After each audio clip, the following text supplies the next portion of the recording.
Corsair, Apple Floppy Days, Commodore, Tandy Floppy Days, Atari, TI Floppy Days. The weekend comes, the disk drive hums, ready to code for you.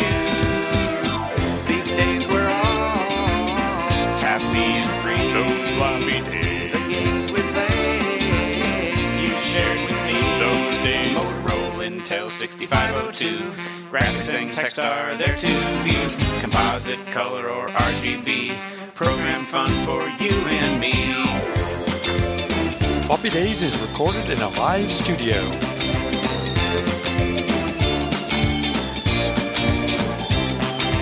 Inside PC Floppy Days, SD Amiga Floppy Days, Junior Sinclair Floppy Days, Classic Days, Microwaves, geeking all week with you.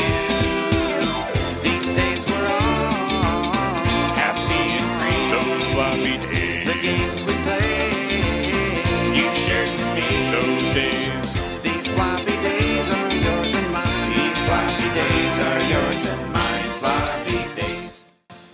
The TRS-80 Model 3. Introducing the Apple IIc. Atari 1040 ST. Commodore 64.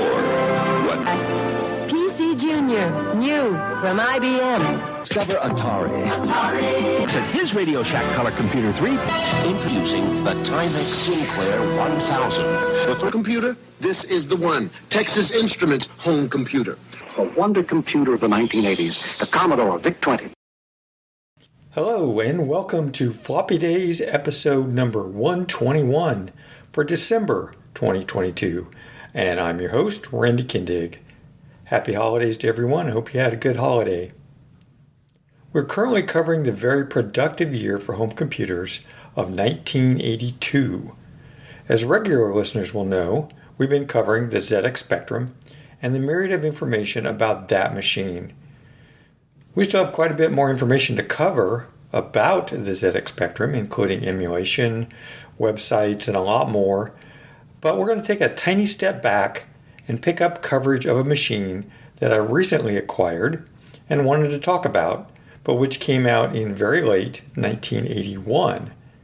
That machine is the Nippon Electric Company, or NEC, PC-6001, and its US variation, the PC-6001A, or NEC-TREK. It actually was released in November 1981 in Japan. So you can see this is really a very tiny detour to go back and pick up this machine. It's one I didn't know about, honestly, and when I acquired a very clean boxed version in the Great Barn Find of 2022, not only did I decide to keep the machine, but also I wanted to cover it on Floppy Days. I hope you can forgive me this minor detour off the path of covering the machines in the approximate order they were released.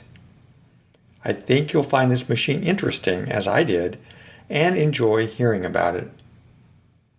With me this month to provide the co-hosting duties will be Carlos Camacho. Carlos lived in Japan for a while and has a great perspective on this line of computers, as well as a lot of experience and knowledge around Japanese computers in general, which I think you'll find pretty interesting. The research he did on the PC-6000 line a few years ago was a tremendous help in pulling together information for this show. This actually will be a two-part episode on the NEC PC-6001 due to the amount of material we were able to pull together and the length of time it took to go through it. In a couple months, we'll return to ZX Spectrum coverage. As usual, I will also talk a bit about what I've been up to, including an update on the Great Barn Find of 2022, as well as a few new acquisitions beyond the Barn Find that have come my way. In addition, I'll briefly tell you about upcoming shows of which I'm aware and share any feedback I've gotten. Finally, while I usually don't like to talk about monetary support for this podcast, I do want to mention I have a way to help if you want to. I have a page set up at patreon.com, patreon/floppydays, where you can donate. Any funds will be used to defray the cost of managing the podcast, as well as acquiring new hardware to talk about. On that topic, I do intend to beef up the various Floppy Days offerings, including some additional content, depending on the donation level at Patreon. Look for that as soon as I've figured out what I want to offer and how to manage it. I do really want to thank everyone who's already contributed and continues to contribute. Honestly, it's made a big difference because I'm getting a small amount coming in every month, but enough that it helps me acquire new hardware, and I really, really appreciate it. Okay, on with the rest of the show, and I hope you enjoy it. Konnichiwa, Carlos Tomoshimasu. Hi, this is Carlos Camacho. I'm a fan of Japanese vintage computers, and you are listening to the Floppy Days podcast. Okay, next up, I'm going to talk about new acquisitions and what I've been up to. I'm going to cover both new items outside of the barn find, and that's what the first thing I'm going to talk about, as well as later I will talk about, just very briefly, an update on the barn find. So as far as new items, the first set of things that I have acquired all revolve around the Tandy Model 100 and Tandy 102 laptop portable machines. They are really, really cool machines. I've talked about them a little bit in the past, and I've got some history there because of my late father having used the Tandy 102 to run his business, and I used to program it for him. So I love that machine. I always like to acquire new things for it. So recently I acquired a TPDD1, which is a 3.5-inch disk drive for the 100 and 102. And to hook those to your machine, there are some things that you need for that to work. First of all, the belt. The belt always tends to go bad on those, just as it does on any floppy drive or anything that has belts associated with it. Floppy drives or cassette drives tend to have the belts go bad. Well, that's true of the TPDD1 as well. So I don't know whether the belt's bad, but I went in and ordered a new belt for it. There's also a special cable. You have to have this special cable that will connect the TPDD1 to your 100 or 102. So I got one of those. There's also a boot disc that you need in order to boot with that disk drive. So I got that.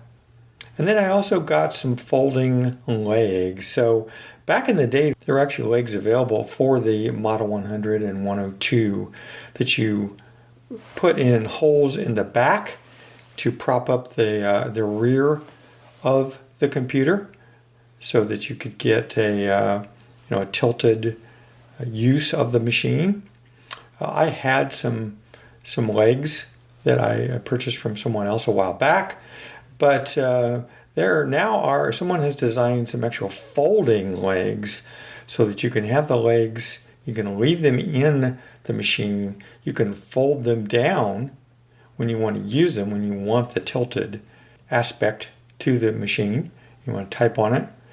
But when you're not using it, you can fold the legs up and kind of get those out of the way. So it's a pretty cool little design.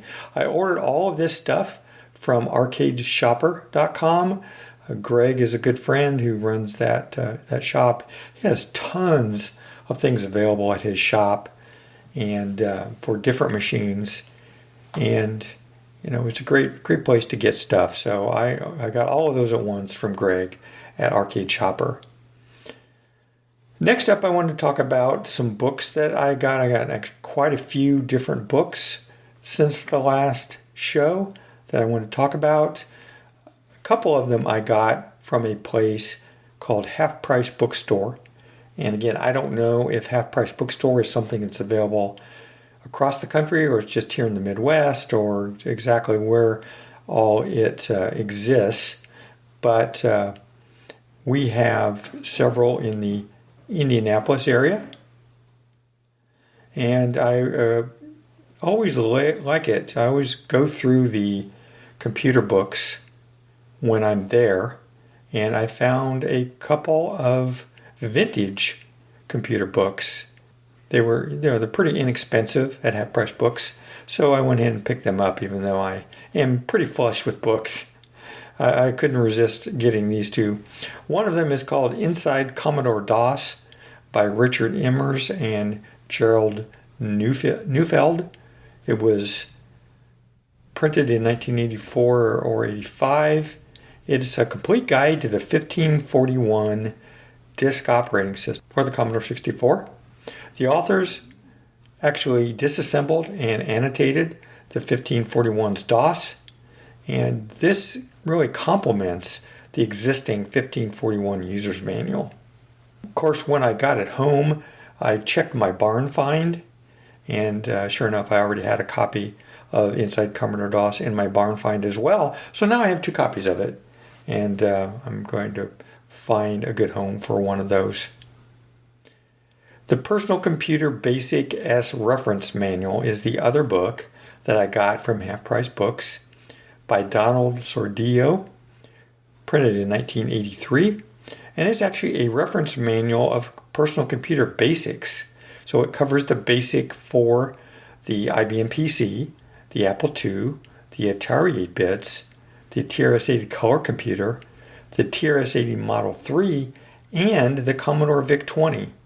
So it includes all the instructions, including those of the various disk operating systems, and identifies which basic does what. So at the time this was actually printed, pretty cool. It would have been pretty cool because the computers that were covered by the book at the time it was printed would account, or did account, for over 90% of the personal computers that were available in the U.S. at the time. So it's a neat way to see what commands are all available and how they compare across all the different computers. Next, I got another set of books. These were generously donated to Floppy Days by a good friend of mine by the name of Mark Little, who resides in the Atlanta, Georgia area and is part of the AHCS group there in Atlanta. He was nice enough to send me a set of books that I expressed some interest in at no charge, and I really want to thank Mark for doing that. Very, very much appreciated. So those books were, first of all, an introduction to electronic data processing by Roger Nett and Stanley Hetzler. It was printed in 1959, so it's pretty old. Really, I just thought it would be interesting to read the thoughts around computers, I guess, in 1959. It was pretty early and well before home computers were released. It says it was prepared for those who will have to decide whether or not to adopt computers for their research organization, business, or government agency.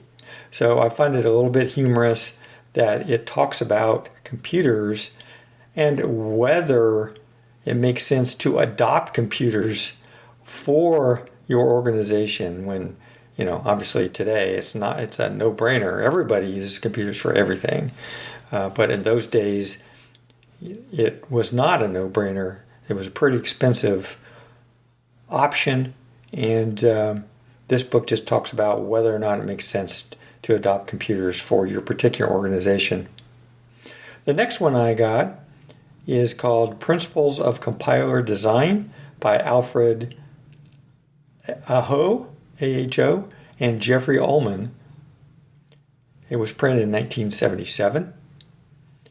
This book is intended as a text for an introductory course in compiler design at the junior, senior, or first-year grad level.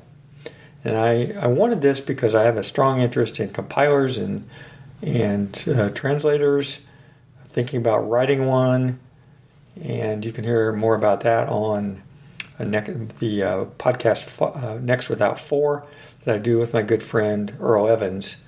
But I do intend to pursue that more, and I thought this would be a good way to understand better how compilers are actually developed. The next book is a comparative study of programming languages by Brian Higman, printed pretty early, 1967.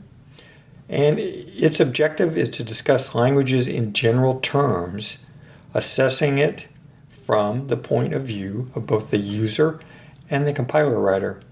It says a comparative study of programming languages must attempt to lay bare the underlying principles which distinguish a good language from a bad one. And it's interesting, the languages that it covers, because it was 1967. So, as you might actually expect, it covers Fortran, COBOL, ALGOL, Lisp, and PL1, which were all languages that were very early languages and would have been available at that time.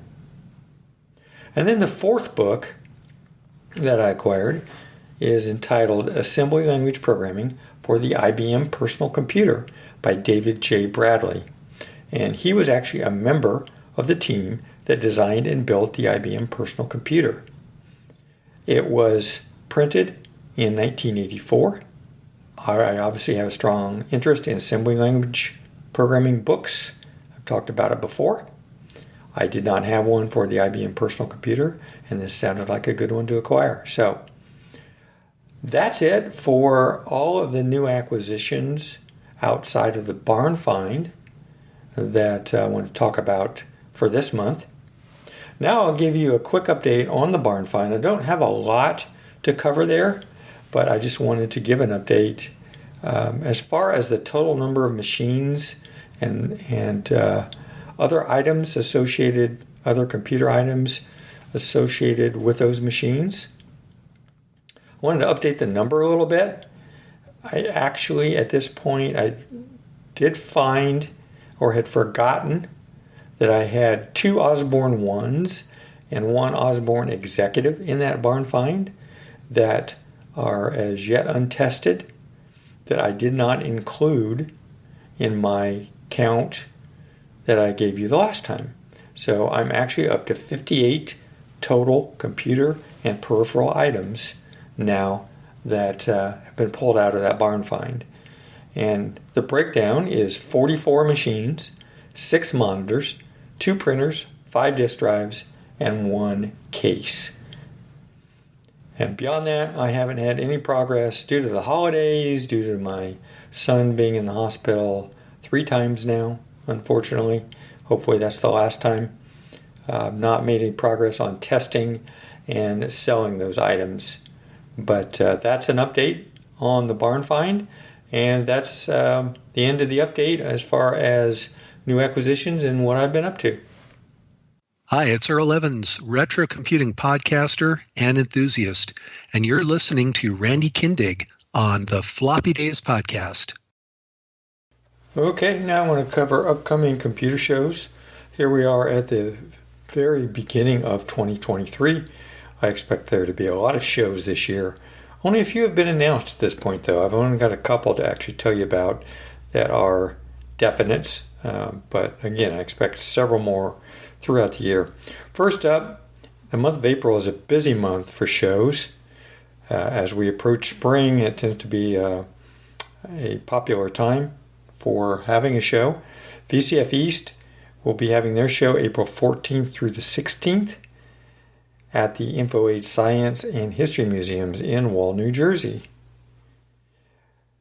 The very next weekend, April 22nd through the 23rd, will be the 31st annual Last Cocoa Fest.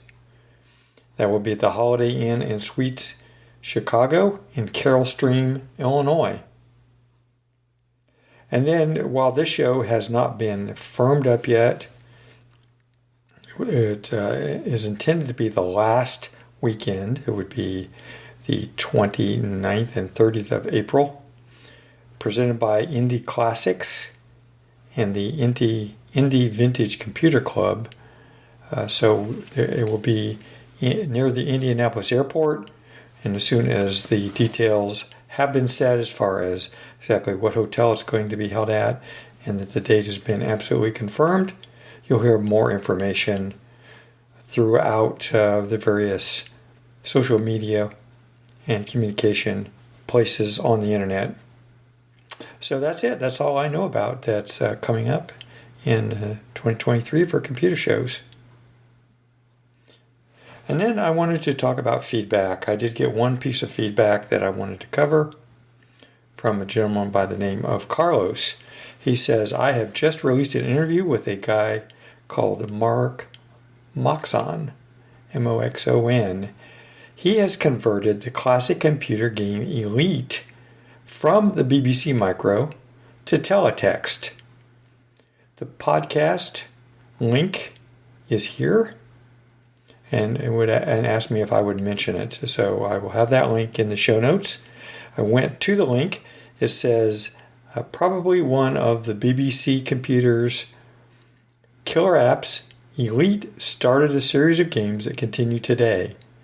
Acorn Nut Mark Moxon decided this iconic game needed a port to the teletext medium, and in an episode of the Byte High No Limit podcast, he explains his motivations and experiences of creating this wonderfully playable adaptation.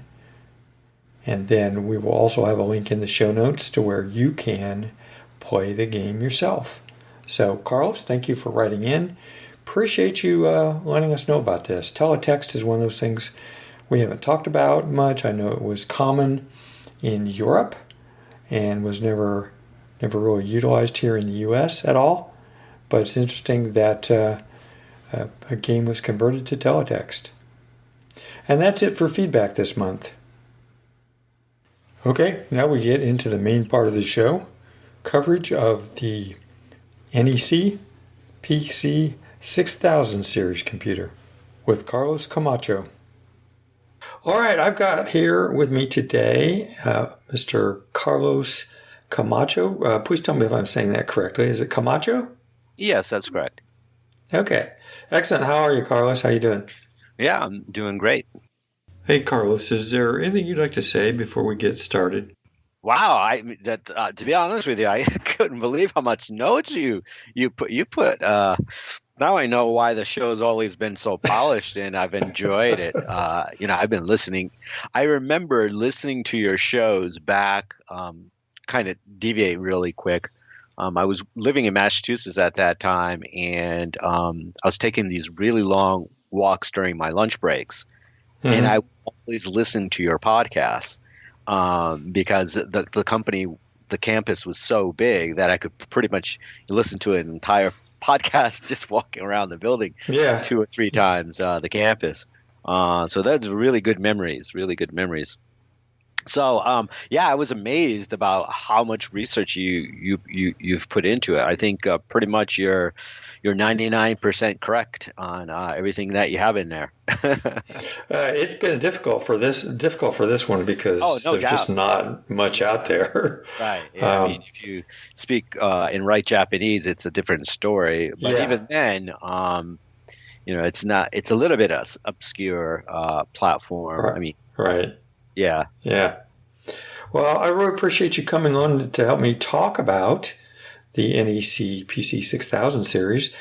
Before we do that, though, I'd like to talk with you a little bit and have the listeners know who you are and what you do. So maybe you can start us out. Just tell us where you live and what you do today.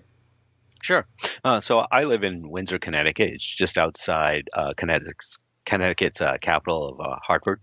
I'm originally from Sao Paulo, Brazil, and I'm an associate director of digital commerce for a global medical device manufacturer. Okay, excellent. So tell us a little bit about your history, I guess, with vintage computers. Did you grow up with a particular home computer, or what sparked your interest in vintage computers? Well, it was the height of the Atari VCS craze, and my dad and me were going from store to store to find one for my Christmas gift. And we walked into a Radio Shack looking for one, and the salesperson wisely said, I have something better than an Atari in the back of the store. So as we walked past batteries and parts drawers, I wondered, what could be better than Atari, which all my friends and relatives owned? So he showed me this silver thing that looked like a typewriter. And starting his sales pitch, he said, this is a TRS-80 color computer. It can play games. And if you learn to program, you can even make your own games. Plus, it can help you with your schoolwork, as he eyed my dad, right? So I said to my father, if I can make my own games, you won't have to buy me games. So you'll be able to save a lot of money. So the cost of that simple 32K Coco was far beyond what my parents budgeted for, but in the end, they bought it for me. The Coco's basic manual was excellent, and Microsoft's extended color basic was very powerful. I spent my junior high school days making games. Of course, that led to needing to buy a cassette. Floppy disks were too expensive. A friend piggybacked another 32K on top of my 32K to give me a whopping 64K, thinking who would ever need more than 64K at that time. Sadly, I don't recall what happened to my first Coco. Perhaps I gave it to a relative. We had some Cocos at my junior high school, and outside of the director of our planetarium, I was probably the only person who knew how to program a computer. So the Coco started my love for electronics, and so when I went to vocational high school to study electronics, I learned about circuits, how to solder, and build various electronic projects like an Atari VCS joystick adapter for my Coco. We had a Heathkit 6809 microprocessor learning kit, but entering assembly into a hex pad was pretty painful. With many Coco users moving towards a Coco 3, which is having a great revival at the moment with some ports of Pac-Man and Donkey Kong and Defender. I actually ended up opting to move to a Commodore Amiga. That platform really matched up with my creative side for art and music projects. So during my second year of college, I had the opportunity to do an internship in Japan for a power utility company of all things. So off I went overseas, not having a clue about what I would do or how to speak Japanese. And during my internship, they put a Sharp X68000 computer on my desk. Next to the Amiga, I can't think of a better retro platform. It ran 68K version of OS 9, and that's by Microware, not Apple's OS 9. It had a fantastic sound and graphics. It's really a shame that Sharp didn't export it to the U.S., as it would have crushed CGA and EGA PCs at that time and probably outpaced Apple's machines. So if you love the Atari ST and Amiga, this is a great platform to check out, though the hardware is pretty expensive these days. Yeah, I don't know anything about that platform at all, so that sounds pretty interesting. Yeah, so I guess where did you go from there? Or did you go into the PC world then after that, or what? Right. What so, yeah, living in Japan, I was exposed to many fantastic computer platforms. Today's episode is going to focus on the NEC PC-6001. And I think that really paved the way for NEC's eventual dominance of the PC market in Japan with its PC-98000 series. Pretty much every corporate office, government office, and schools were filled with the 98000s. It's that old saying, no one ever got fired for buying IBM. I think in Japan it was no one ever got fired for buying NEC. Apple also had a great market share in Japan. It was probably due to something called kanji talk, which was a way to input Japanese characters into a computer, kind of deviate really quick. When we're dealing with English, we're dealing with 24 letters, right? Lowercase and uppercase, so times 2. But in Japan, they have basically 3 writing systems. They have the kanji, which basically came over from China, and those are symbols that represent different meanings, like a book, a field, or so forth. And there's just thousands of these characters, and maybe to be able to read a newspaper, you need to know about 2,000 to 4,000 of these symbols. But there's just like thousands of these, and so entering those into a computer can take a bit of processing and storage space, right? to hold that many characters. And then there's two other writing systems, and one is used for writing foreign characters that are imported. Foreign words that are imported into Japan, and the other one is a native alphabet, also called hiragana. So you've got three different languages, and so when we're talking about 8-bit machines, it's difficult to enter that many characters, and so it's very limited in how many characters it can actually display, right? So when you get into more modern systems like the 16-bit machines, 32-bit machines, they're much better at handling those number of characters. Going back to Apple, that's one of the reasons why Apple had a good market share in Japan. So then, while I was in Japan, I came back to the States and I bought a Apple Power Mac 6100. Yeah.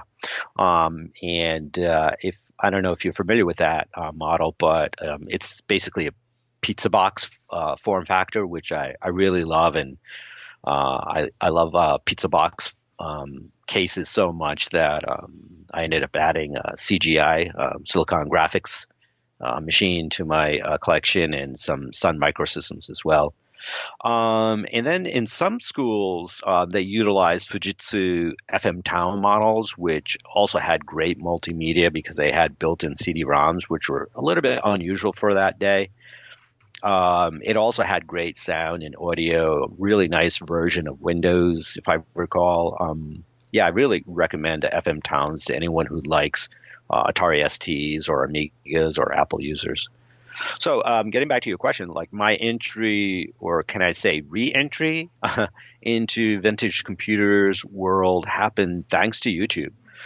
As it often happens, I was about 30 videos into watching my original video, and I stumbled across a video of the last color computer Coco Fest, something like that, which I later learned was tongue-in-cheek because there's one every year, so it's really not the last. I was really shocked to learn that people were still using and enjoying the Coco. I was thinking about my Coco days after watching that video a lot. The simplicity of the platform, the days when programming was fun and not boring programming that I experienced in college using Pascal on a VMS VAX system. So, I really yearned for that. So I eventually found one nearby and I bought it.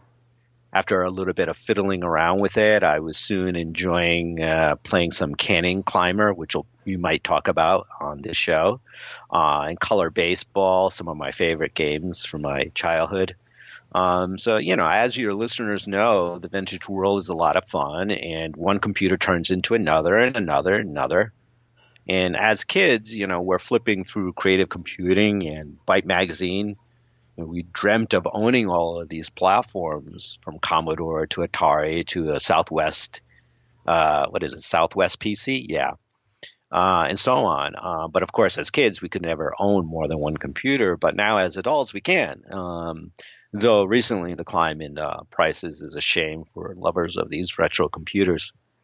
As for my collection, of course, I needed to build my complete Radio Shack collection of Model 1, 2s, and 3s, and the portables, and so on. I guess I'm a Tanny boy or a fanboy, but I've always wanted to play around with other platforms. So I have a lot of Commodores and Apples, Mattel Aquariuses, which is the perfect computer for the 80s, but it should have been released in the 70s. Right.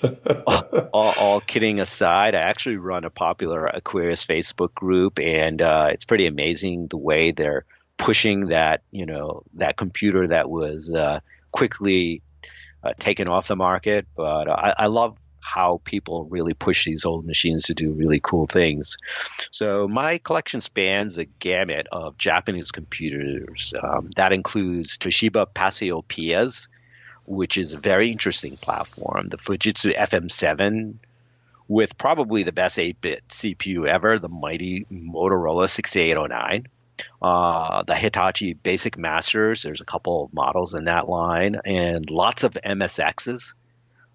Speaking of the Fujitsu FM7, if I were to recommend one machine for your listeners, I would probably recommend that platform.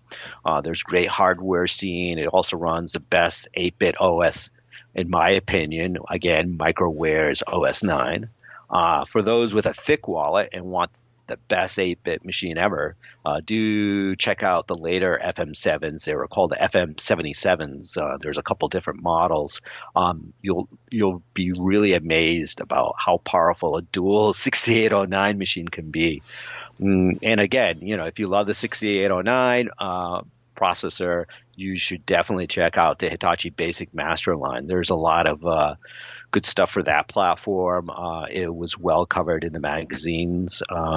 So yeah, definitely several machines that I have love for. Well, that's very interesting. I don't know anyone else who really collects the Japanese computers, and I know very little about them. So it's great to find you and talk with you when you've got a lot of knowledge, in that area. The only thing I've got is I've got an MSX machine that I just got a couple months ago, and then I've got, and I actually purchased that from somebody in Greece. It wasn't Japan, but I'm not surprised. MSX was pretty popular over in Europe as well as in South America. Yeah. And then of course I have the PC-6001A, the NEC-TREK that we're going to be talking about today, that I got in the barn find. So that's my only experience with Japanese computers, but I know they have a pretty rich history with a lot of those machines, and I know that people like Jack Tramiel were he was so worried that Japan was going to take over the personal computer market. I mean, that's what drove a lot of what he did, even though it never really happened.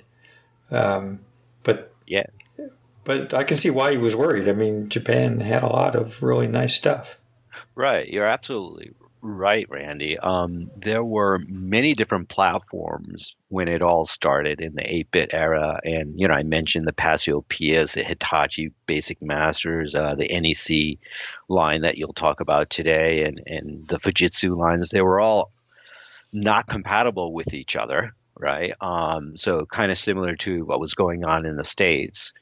But then this thing came along, thanks to Microsoft, called MSX, and it pretty much in a way, ended the life of many of these different platforms as companies like Matsushita, which is Panasonic, and Toshiba, Sony, Sanyo, and so forth. They all jumped on the MSX bandwagon, and pretty soon you had pretty much MSX dominance in the market in Japan, a unified platform. That was the goal.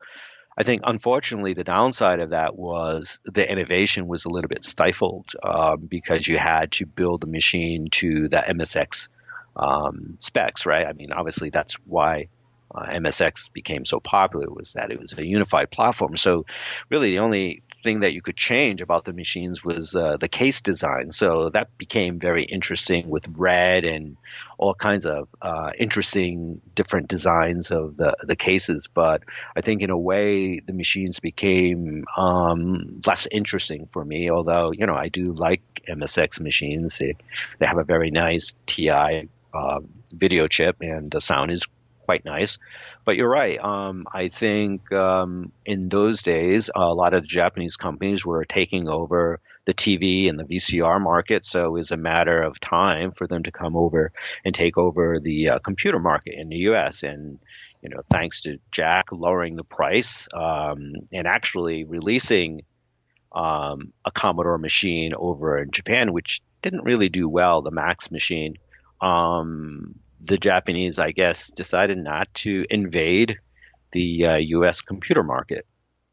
Yeah, that's interesting what you said about the MSX machine, because it became a standard, and like you said, it kind of things became less interesting, and that's really the way I feel about when IBM PC came out, and suddenly you just had different models of the same machine, exactly and right. You can draw it was all less interesting at that point to them, right? Yeah.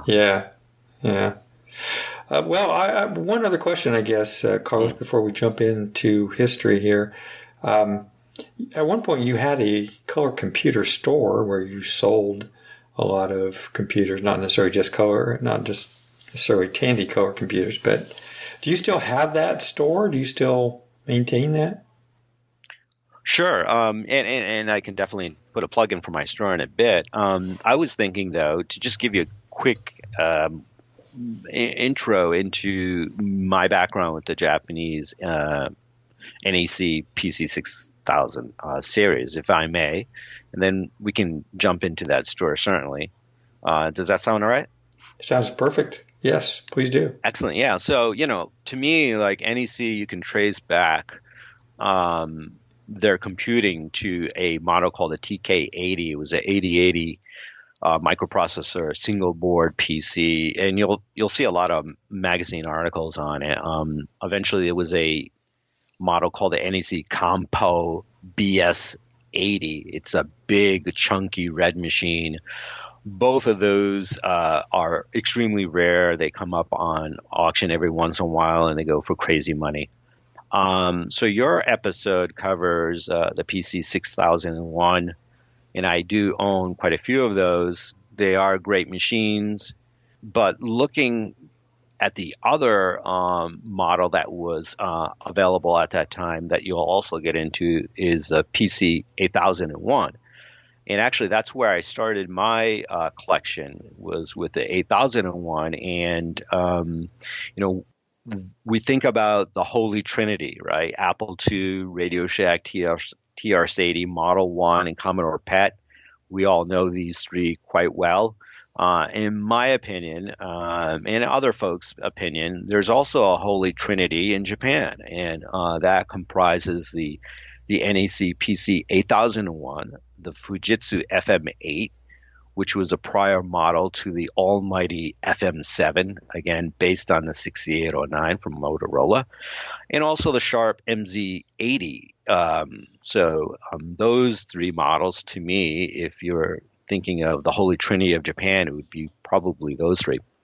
And one thing I should explain is the wording that we use in Japan to describe computers. Sometimes you'll hear pasokan, if I say it quickly. And basically, this is an abbreviation of the word personal computer. So personal, paso, and then kan for computer. Of course, in English, we say computer, C-O-M.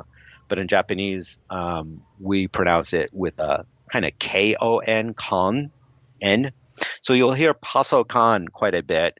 So when you're looking at listings for these Japanese computers, you'll see pasokan, or if you search for pasokan, you'll find them. You'll also see a lot of listings with mycon. So this is for my computer. So that's a popular abbreviation as well. So, to me, love it or hate it, the Coco's video display chip is pretty interesting. It doesn't have the hardware sprites and smooth scrolling of the later video chips of TI and so forth. But for its day, it had some neat tricks. The black on text, nuclear green can burn into your retina, but the semi-graphics 24 mode can output some really nice Atari VCS-like graphics. Of course, the artifact for colors of the high-res mode is notorious with Coco games. So really there is what led me to the PC-6001.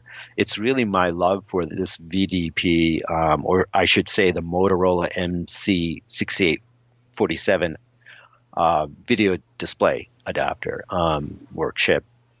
It led me to the NEC PC-6001, and in a way, I love collecting machines that use the Motorola MC6847, and that includes the Dragon 32, right, from over in the UK, the NEC PC-6001, which we'll talk about today, Dick Smith's VZ model. So that's also very similar to the PC-6001, right? The same video chip and the same CPU, the Zilog Z80.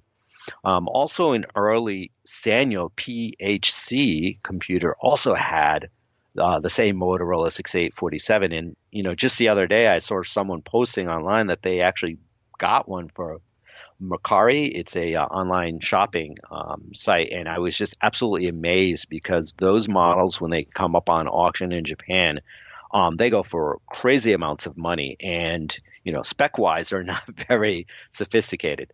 Samsung also had one of their first computers. I think it was called a PC-1000. That also has a Motorola 6847. Gold Star, which is now known as LG, right?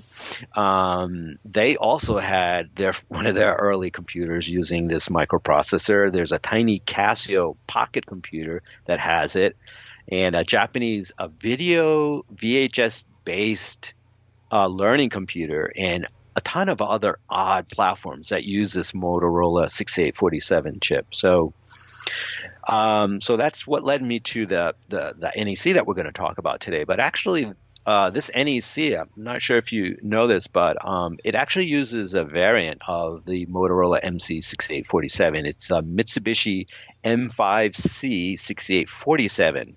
So I believe it's pen compatible, or is it? I can't remember. I have to look at the data sheet, but it has slightly different colors than the Motorola, and I haven't been able to find this chip out in a while. And so, to me, I think it was only used in the NEC PC-6001. I'm really intrigued by that. So, unlike the Coco, though, the NEC wisely decided to use the inverse colors, right, which is the nuclear green text on the dark green background. So it's much easier on the eyes, and if you adjust your TV, you can kind of make the dark green become black, and so you got that real VT terminal vibe going on with the black background and the green text. But unlike the Coco, I don't believe the PC-6001 has a SAM chip, which handles the memory, along with the video chip to produce those special semi-graphic modes. And of course, it doesn't have the 6809. And I recall at one of the Coco Fests, I talked to the noted Coco programmer, Steve Bork, who actually worked on the Cannon Climber and the Megabug ports of the Coco over to the NEC 6001. And so I asked him, how was that experience? And he mentioned it was a whole lot easier developing for the Coco and a real PITA for the NEC PC-6001. And he got into the technical reasons behind it, which was a little bit over my head. And here's a little trivia for your listeners. What Apple game was Megabug based on? And also, when the bugs catch the player, what do they yell out? So as for the NEC PC-6001, not many games use the semi-graphics mode. Some use the 4-color artifact high-res mode, but for the most part, Japanese users prefer games in the what we call P mode 3, which sacrifices some of the resolution to give you green, red, blue, and yellow. A great example for the PC-6001 is a game called Tiny Xevious. So if you can find this online or if you can buy it, it's basically a Xevious clone, but running on the PC-6001, and they did a really good job on it. There is a rare example on the PC-6001 with a game that uses P mode 3, which is that 4-color mode that I just talked about, along with P mode 4, which is a high-resolution artifact mode, which is really just 2 colors, but because of NTSC, it introduces 2 colors that bleed to give you kind of 4 colors. So this particular game actually uses both modes on the screen at once, and you can do such trickery on the 6847 chip. And there's a Coco game called Dragonfire that also does the same type of trickery. So this is a really good example of why the MC6847 is really cool. There's so many ways to hack it, and if you're really good at assembly, you can do these tricks for multiple modes to display it on the screen at the same time. So collecting a Japanese computer really requires a lot of Googling, and you'll be using Google Translate a lot. I've built up a large collection of articles and hardware projects, tech docs and schematics and so on, which I shared with you. Eventually, I plan on releasing it to the Internet Archive. I mean, I've got folders upon folders of just about all the platforms out there with just a ton of text that I've translated as well. But in the meantime, your readers, not readers, your listeners can come over to Facebook and join the Japanese vintage computer collectors and ask questions there. But getting back to the NEC-6001, I love its retro colors and its vibe. I'm talking about the body of the machine, which you're going to talk about, I'm sure. And then, of course, the chiclet keys on the keyboard reminded me a lot of the Coco 1 chiclet keys, which is horrible, but, just like the Aquarius keys, you got to love it. They're almost worse keyboards, but we'll give that the gold trophy to the ZX81 or the ZX81. The U.S. version of the PC-6001 had a much better keyboard, had a real full travel keyboard, which I'm sure you'll cover. It had the Atari joystick ports. It had a really good sound chip made by General Instruments, a Y38910, which was also used in the Amstrad CPC, the Auric 1, MSX, of course. I think the ZX Spectrum as well. Color Genie, which was not a huge platform. Also on the Coco, there's a PSG kind of cartridge adapter made by John Linville of the Coco Crew podcast fame. They're using the Yamaha variant, which is a YM2149. So while it had a cartridge port, there weren't many cartridge games for the PC-6001, unlike the Coco. Okay, excellent. So you mentioned the fact that you had gathered so much information, and that really was helpful as I was trying to pull together information about this particular series. Your stuff is about the only thing that I could come across, honestly, and all the research you had done was extremely helpful, in pulling together information about this machine because, you can Google all you want, but when most of the information is in Japanese, it's really difficult to find information when you're trying to research something like this. Right, and you need to make sure that if you are Googling, you select Japanese web pages to include in the search results. Otherwise, you may not get all the hits that you could. And I didn't even know there's like an option in the Google search to do that? Yeah, if you go to Google Advanced Search, there are some settings, and you can decide which languages to include in your search results. So I would switch on Japanese along with your English. I didn't know that little trick. So So it was a little bit harder for me to find all the information. Sure. But except, everything that you had done, again, was a big help. So we'll be covering a lot of the information that you're actually going to hear as we go through this is going to, a lot of it's going to come from stuff that you had pulled together. So that's why I'm so happy that you're able to come on the show this time and help out. So let's go ahead and jump into history a little bit. You talked a little bit about the precursors, I think, to the PC-6000 series. Yes. And you talked about the Trinity. I just kind of wanted to start with the PC-6000 series itself and talk from there, what happened and just very briefly about the follow-up machines, which you mentioned a couple of as well. So the PC-6000 series was introduced in November of '81 in Japan. So as I said in the introduction, we're actually going backwards a little bit on this show because I'm actually in the year 1982 right now covering machines. But when I came across the PC-6001 in my barn find, I decided I wanted to cover the machine, and I had to go back to 1981 to do that. But it was introduced in '81 for 89,800 yen, which is about, as far as I can tell, was about $399 in 1981. And it also was introduced in the U.S. by NEC Home Electronics as the PC-6001A at $349. And that was the one that was known as the NEC-TREK. Interesting name. Yeah, yeah, it is. I don't know. I'm not sure why and unfortunately, William Shatner was hawking computers for Commodore. Otherwise, I'm sure it would have been a no-brainer to use him. That's right. That's a good point. Yeah, I hadn't thought about that. The PC-6001 also made a showing in the U.S. at the 82 Consumer Electronics Show with the same chiclet keyboard that you mentioned was on the 6001. There are several models actually in this series.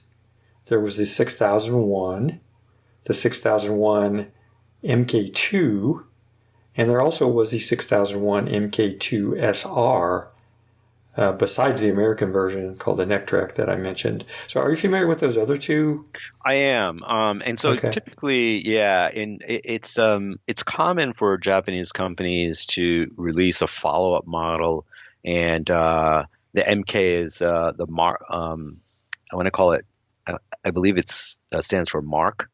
That's what I would expect. That's what I would guess, yeah. Yeah, Mark II version, and then SR, I want to say special release. And so it was a typical ploy to keep the original, moniker on the machine and just add those additional letters. And sometimes those additional letters will give you a few functionalities or a body case change, but sometimes it's quite a big jump when you're going from one to another. In the case of the PC-6001, you're going from the Motorola MC6847 to a much better video display, which is still backwards compatible, but giving you better color and resolution and characters on the screen.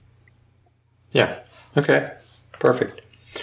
The NEC-TREK was, again, was the American version, virtually identical to the Japanese counterpart, although its software library is much smaller. It's very difficult to find software, at least in the searches that I did. It was very difficult to find software for the NEC-TREK. And the software library does cater to English speakers. Right. Also, there was another model made for the Arabic nations called Alwarka. I'm probably saying that incorrectly. I don't know if you know how that's pronounced, but that one I don't know. WARKAA. Anyway, there was another version as well for the Arabic nations. They're definitely uncommon, I think. Since I've been collecting computers, I've probably seen just a handful of the NEC-TREKs come up on eBay, and very, very rare do I see the cartridges come up. Yeah, and I found a couple on eBay, but they were very people were wanting a lot of money. More than even for the machine. The machine wasn't that costly, honestly, but the software or any peripherals for it were very expensive. Very rare, yes. So the 6001 series was the second line after the PC-8001 series. Now, a lot of the nicknames I came across said, you talked about some of the nicknames that they had. I came across Papacom. I saw it, Papacom. I saw Papacon with a K. I saw Papacon with a C. Maybe you can shed a little light on what the actual nickname was, or were they all correct? The pronunciation is all correct. So in English, we'll write it with a C, but in Japanese, there is no C. So it's really pronounced as like a K sound. That was the nickname of the machine, and you'll find magazines mentioning that nickname. Okay, again, I saw it multiple ways, so I wasn't sure which one was right, and maybe they're all correct. I don't know. A little bit more about NEC. Actually, the company New Nippon Electric was a subsidiary of NEC, and they manufactured computer electronics or consumer electronics. They started manufacturing the PC-8001 and its peripherals, which were developed by the Electronic Devices Group of Nippon Electric. It was successful and grew the personal computer market in Japan, so they started developing a low-cost home computer, which became the PC-6001. At the same time, the Electronic Devices Group developed the PC-8801 for the home and business market, and the Information Processing Group developed the PC-9801 for the business market. Right. And this was somewhat typical of Japanese large electronic companies where you had different divisions somewhat competing against themselves, releasing computers for different segments.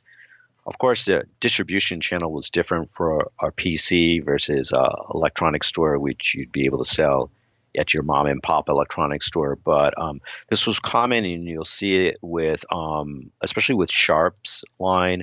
They had a line made for the retail market for appliance stores to sell, and then they also had a line for the PC distribution market as well. So the PC-6000 series was always was developed really to be a budget home computer. It was their entry-level option for NEC computers.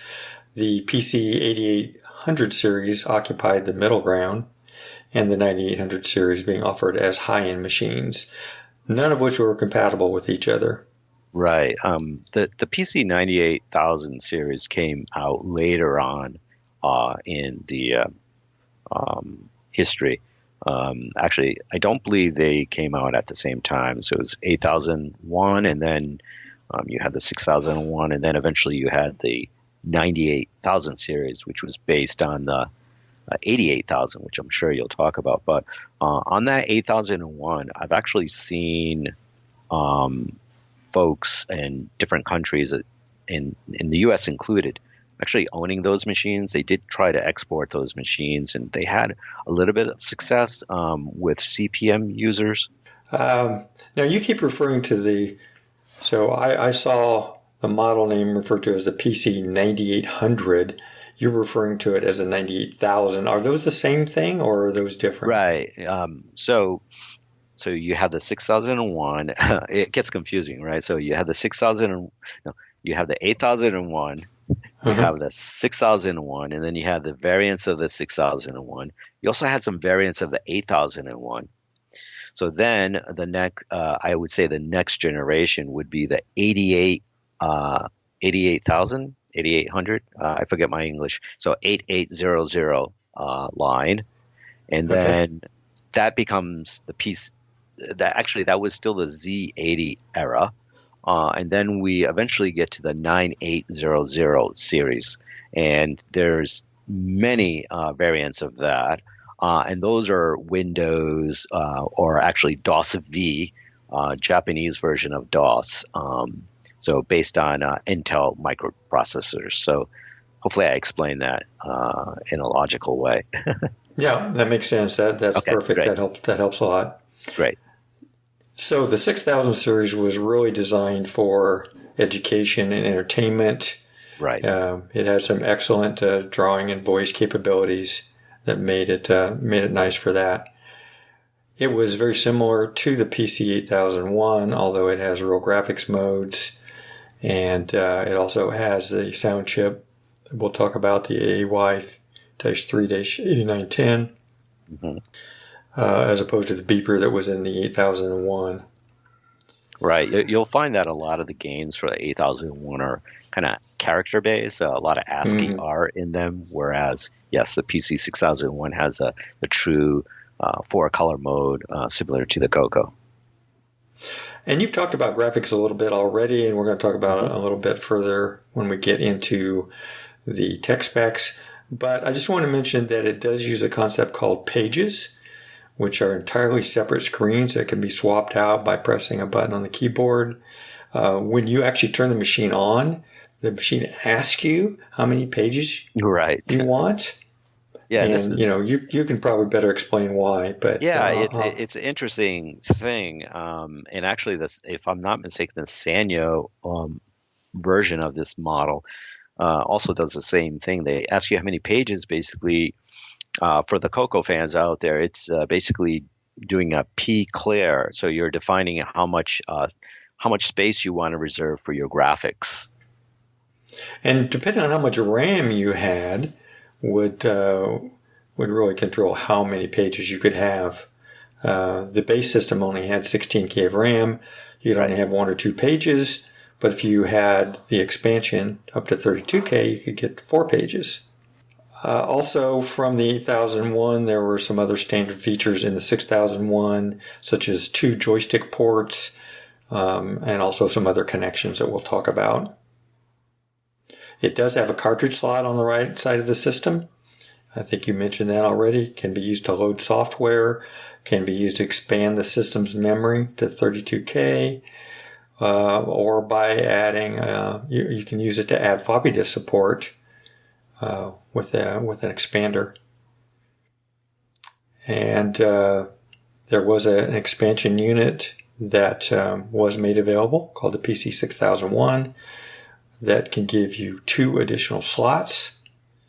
And as far as I can tell, there were about 200 pieces of software that were listed as having been created for the PC-6001. It wasn't as successful, as far as I can tell, as the PC-8001 or the 8801, but it sounds as though it was reasonably supported by the Japanese software publishers, especially when the Mark II came out in 1983. Right. I think when it gained the better color capabilities and some of the other functionality, it became a much more attractive platform. So you'll definitely find a lot of support for it in the magazines for those type-in listings. And there were a good amount of developers developing games for it, but some of its competitors, especially the Fujitsu FM7, were really the machine that most of the kids would have desired to have, in my opinion.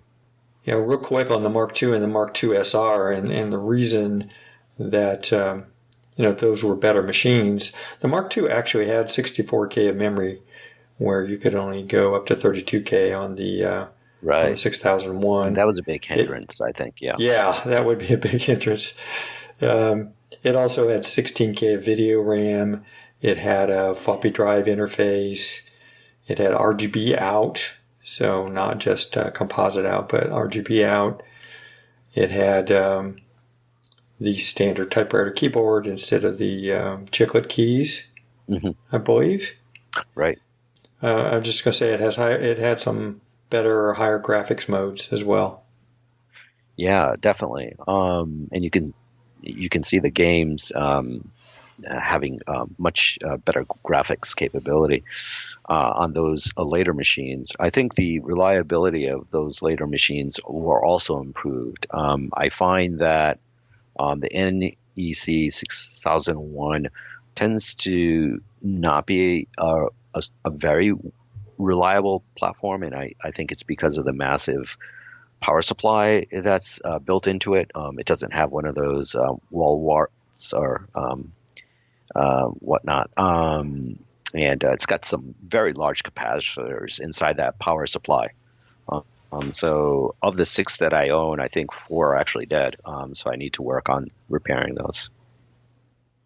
That's not a very good percentage. No. Hence why they tend to go for between sometimes $25 US to, you could probably get them for $99 if you're crafty at your auctioning on Yahoo Japan auction. For the machines? Yeah. Oh wow. The machines they're fairly inexpensive, I think. Of course, the shipping is going to change. Right. Things. Yeah. Right.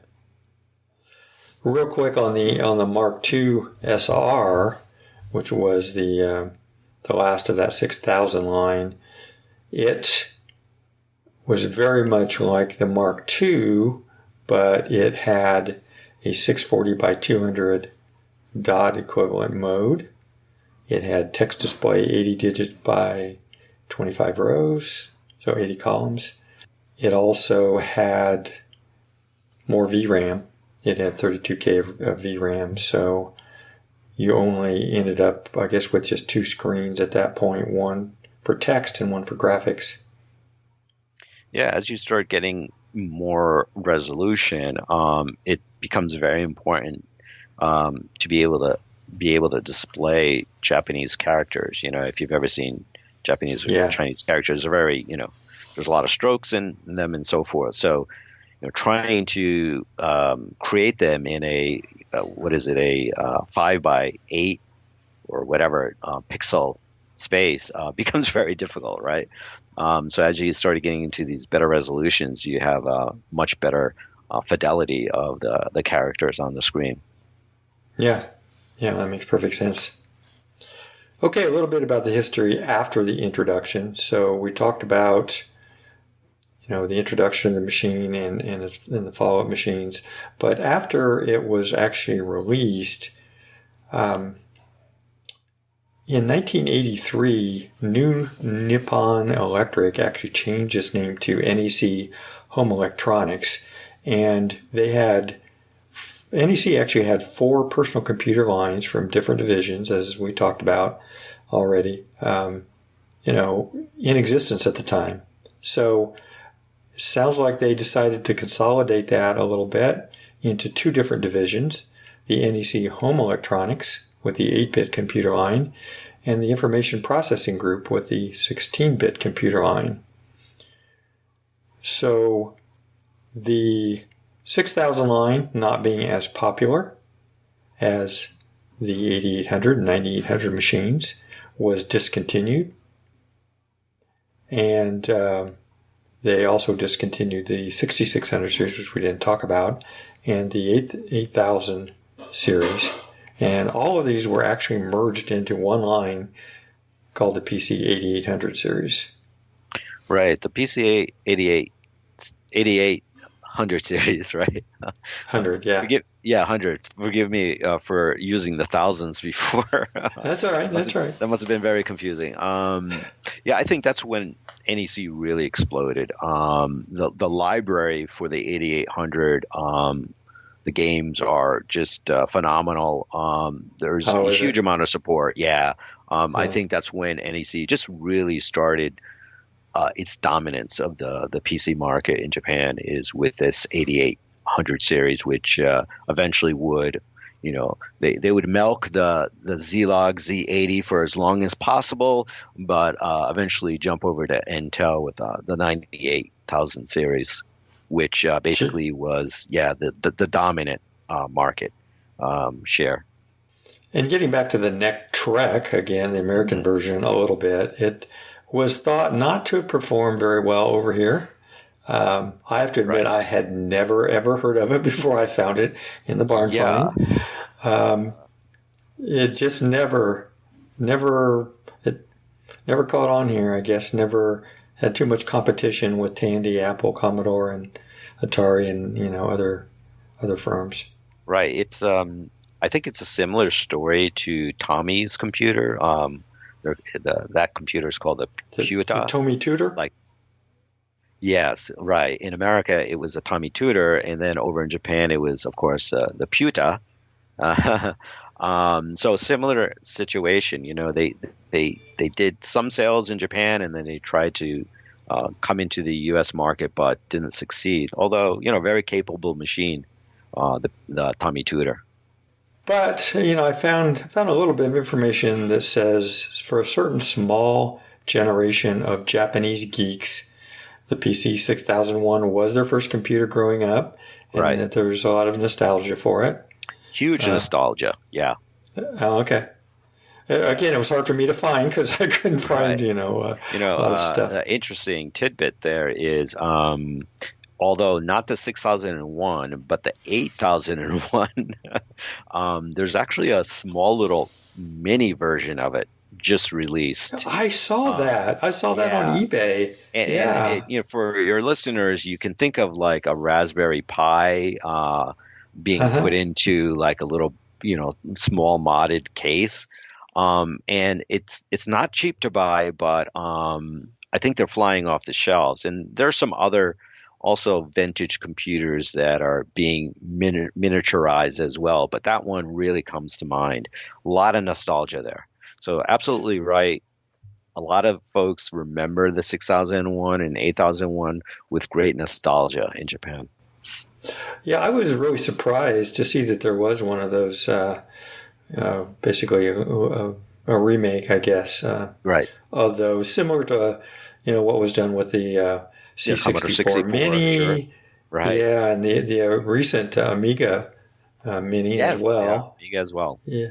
Yeah. So I had no clue that they had done such a thing for this machine as well.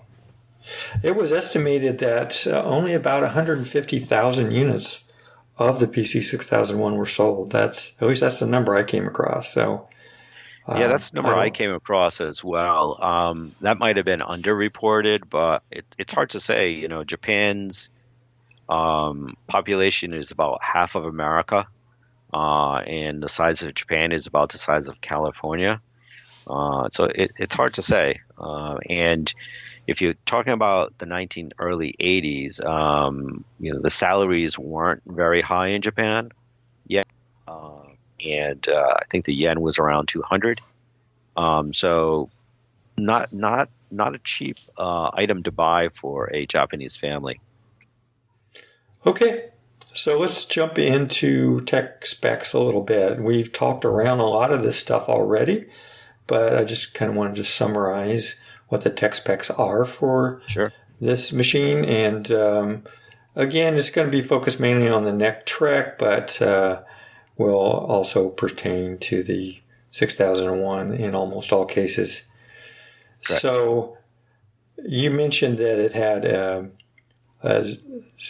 what I sometimes call the Z80 or Z80 compatible. Z80, it actually was a compatible processor, one that I've not heard of.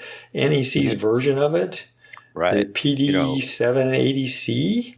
That's right, and NEC foremost. Before we think of them as a maker of products like computers, they are a chip manufacturer.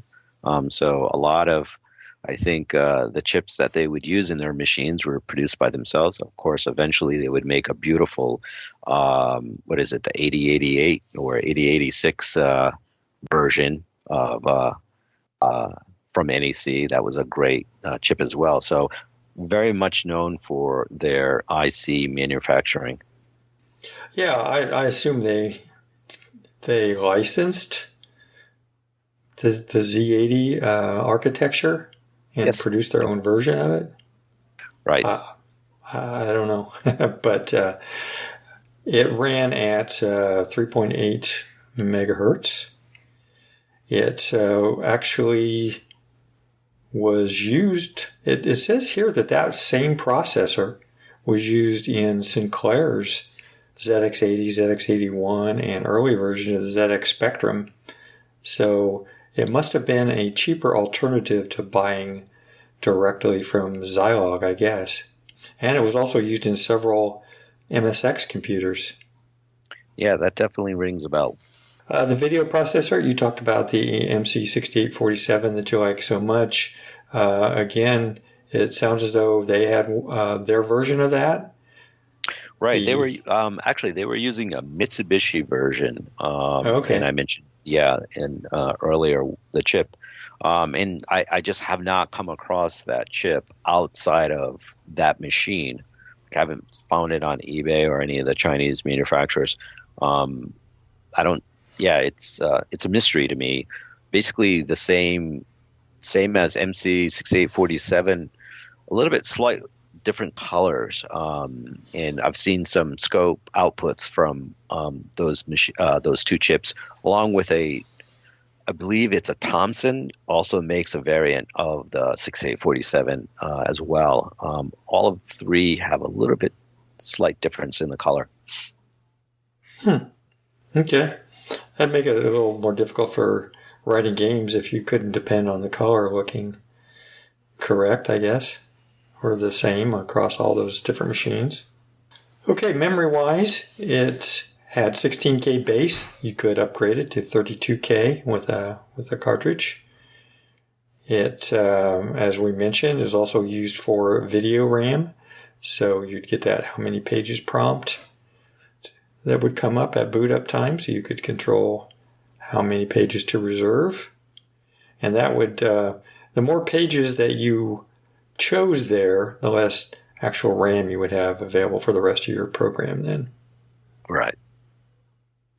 Keyboard. The Japanese version used a chiclet keyboard to cut costs. The North American version, the NEC-TREK, used a type. It's a pretty nice typewriter style nice keyboard.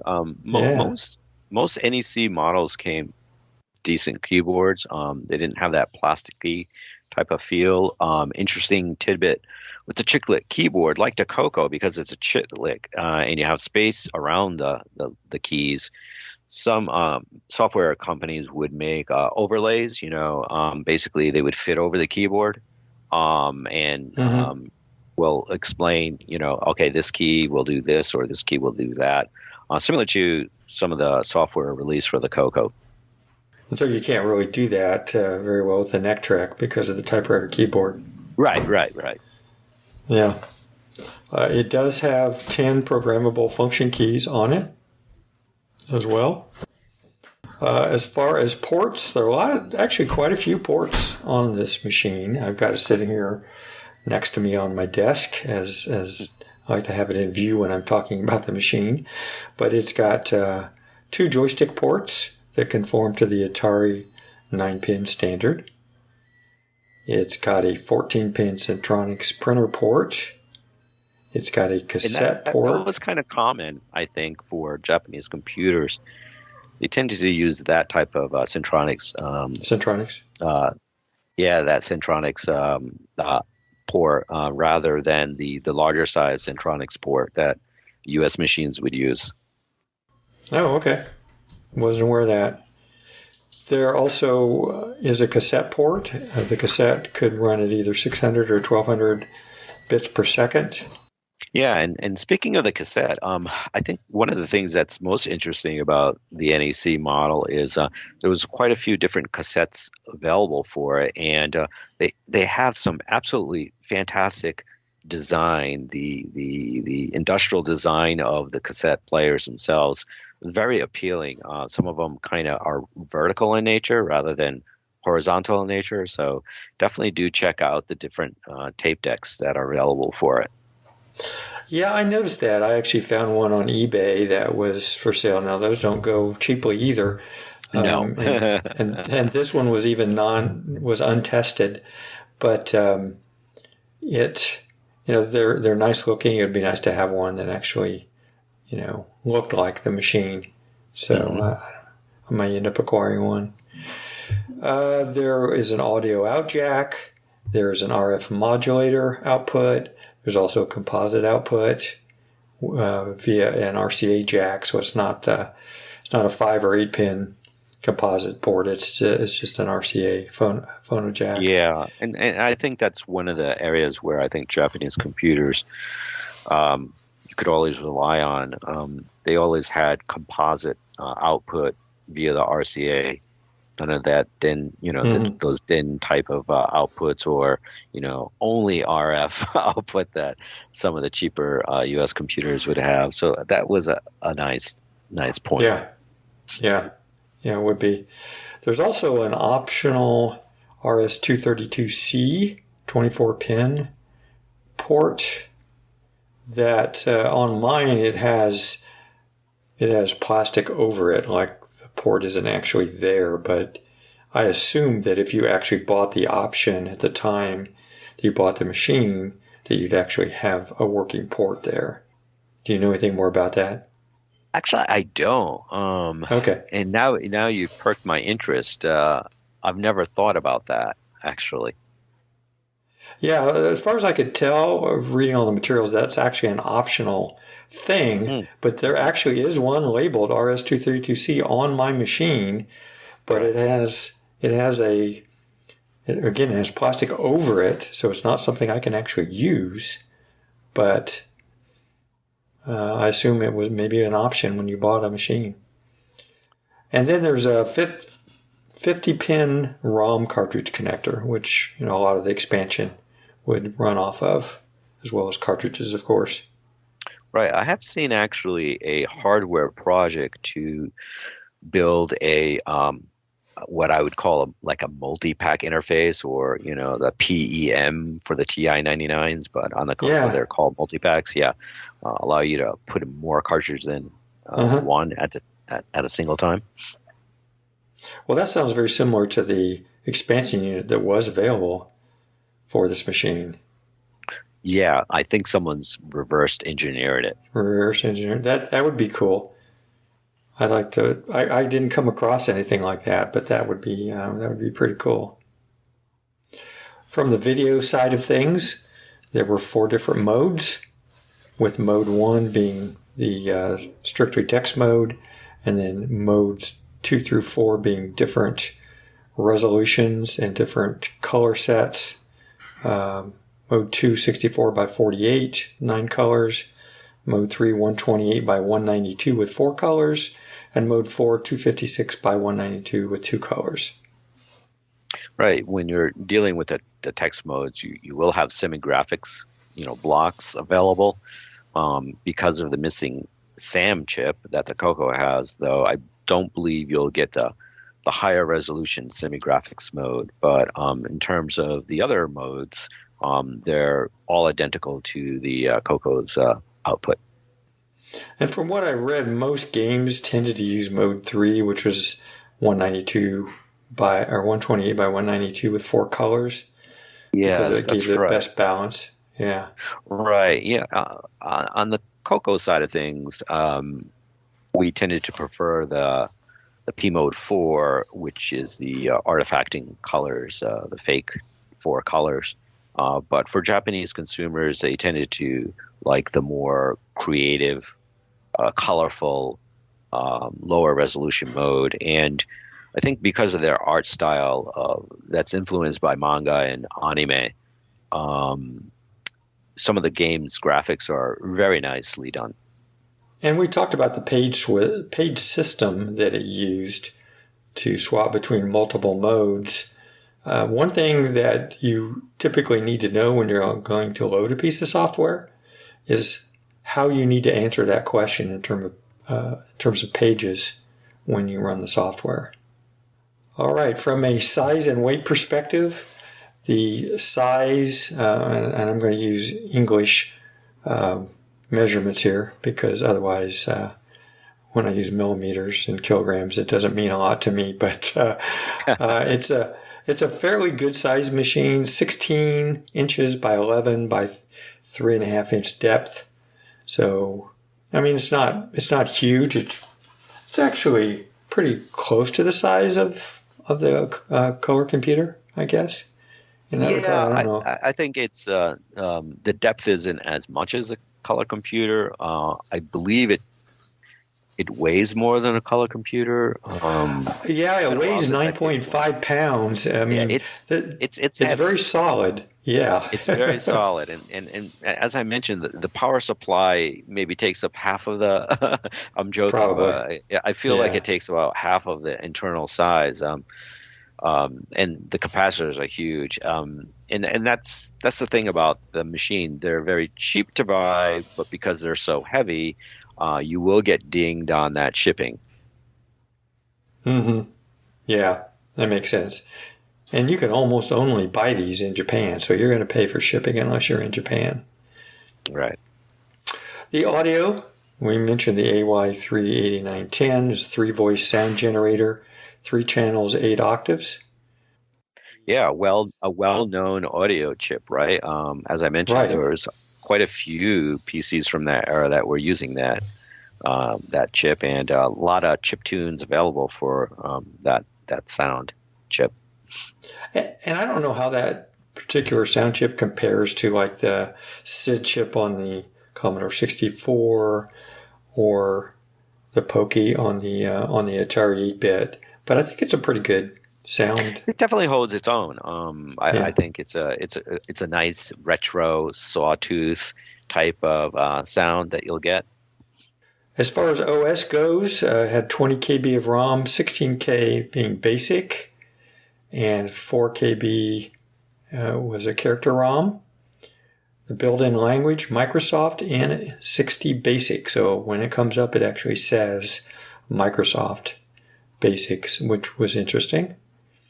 Yeah, I do think, by the way, I think because the video is the same as a Coco and they're both using Microsoft Extended Basic, porting between the two basics won't be a huge lift. So I think that could be an interesting option for owners of this computer, is to try to port a lot of the Coco Basic games.